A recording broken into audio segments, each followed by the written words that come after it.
کسی جنگل میں ایک بکری بہت بے فکری سے ادھر ادھر گھوم رہی تھی۔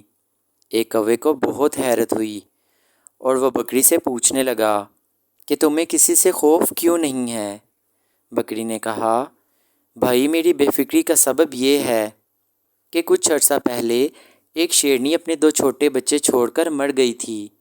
میں نے ان پر ترس کھا کر اپنے دودھ پہ پال کر انہیں پروان چڑھایا۔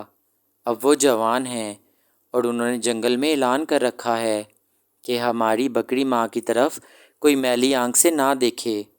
سو اب کسی بڑے خونخوار جانور میں بھی یہ ہمت نہیں کہ مجھ پہ ہاتھ ڈالے، کسی چھوٹے موٹے جانور کا ذکر ہی کیا۔ کوے نے سوچا، کاش مجھے بھی ایسی نیکی کرنے کا موقع ملے اور پرندوں کی دنیا میں مجھے بھی احترام حاصل ہو جائے۔ وہ یہی سوچتا ہوا اڑتا جا رہا تھا کہ اس نے نیچے دریا میں ایک چوہے کو ڈبکیاں کھاتے دیکھا۔ وہ فوراً نیچے اترا اور چوہے کو دریا سے نکال لایا اور ایک بڑے پتھر پر لٹا کر اپنے پروں سے ہوا دینے لگا تاکہ وہ خشک ہو جائے۔ جوں ہی چوہے کی حواس بحال ہوئے، اس نے کوے کے پر کترنے شروع کر دیے۔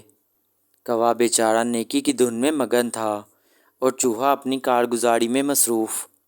اتنی ہی دیر میں وہ خشک بھی ہو چکا تھا، لہٰذا اس نے اپنے بل کی طرف دوڑ لگا دی۔ کوا نیکی کر کے بہت موج میں تھا۔ اسی موج میں اس نے لمبی اڑان بھرنے کی کوشش کی، مگر منہ کے بل زمین پہ آ پڑا اور اڑنے سے معذور ہو کر زمین پر ہی اچھلنے اور گھسٹنے لگا۔ اتفاقاً بکری سے ادھر سے گزری تو پوچھنے لگی، بھائی کوے تم پہ یہ کیا آفت آن پڑی؟ وہ غصے سے بولا، یہ سب تمہارا کیا دھرا ہے۔ تمہاری باتوں سے متاثر ہو کر میں نے نیکی کمانے کی چاہ میں چوہے کی جان بچائی، مگر وہ میرے پر ہی کتر بھاگا۔